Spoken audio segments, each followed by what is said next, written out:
So, hello everyone! It's Anya's mommy and welcome to Mommy's Corner. So, mag-share tayo dito ng mga facts, ng mga experiences natin nung tayo ay nagbuntis, ng anak, at ngayon nag-aalaga tayo ng baby. So, yan. So, para sa kaalaman ng iba, because sharing is caring.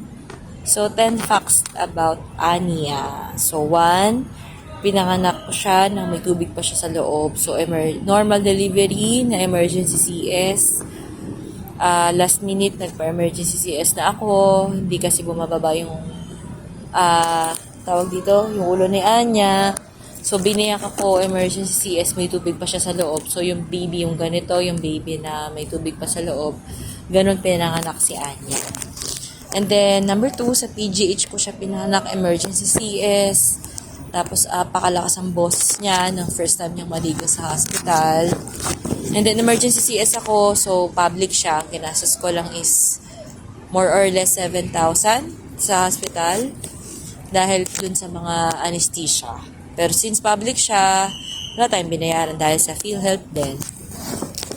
Tapos yung mga ibang ginastos lang na kailangang bilhin. Kagaya ng mga diaper, sapin, etc.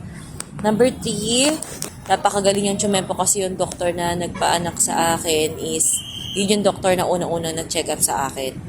Pinakinggan niya yung bulong ng mama ko kasi yung mama ko binulungan siya na sana makisama yung oras, yung araw, yung panahon.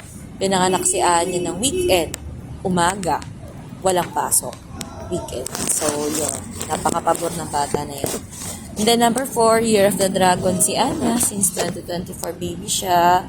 Number 5, sa mga vaccine niya ngayon, so as of this day, siya ay 9 months na.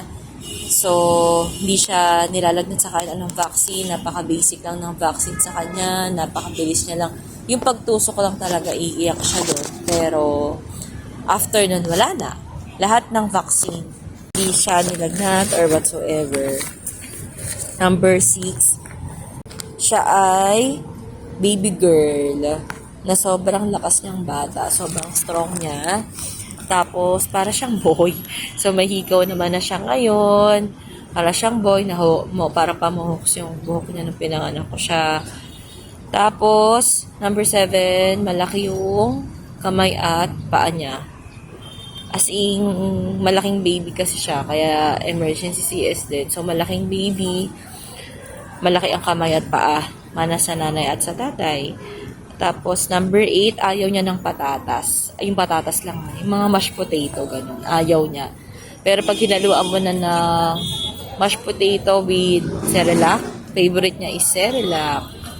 So, mashed potato with Cerelac, mashed potato with egg, mashed potato with ganyan-ganyan. Number 9, at 9th month, as of this date, magsi-6 na yung teeth niya. 4 sa taas, 2 sa baba. Tumutubo na yung pangil niya.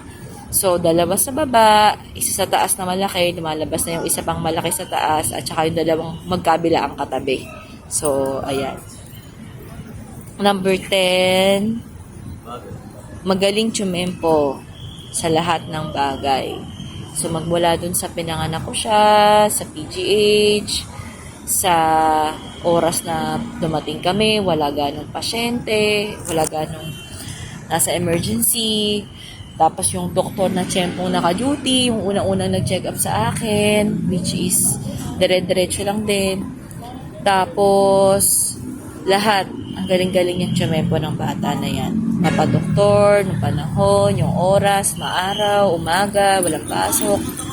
Available lahat kapag tumulong, mga naka-duty. Ang galing-galing talaga. So, that's the 10 facts about Anya. Comment down below kung may mga tanong po kayo. Bye!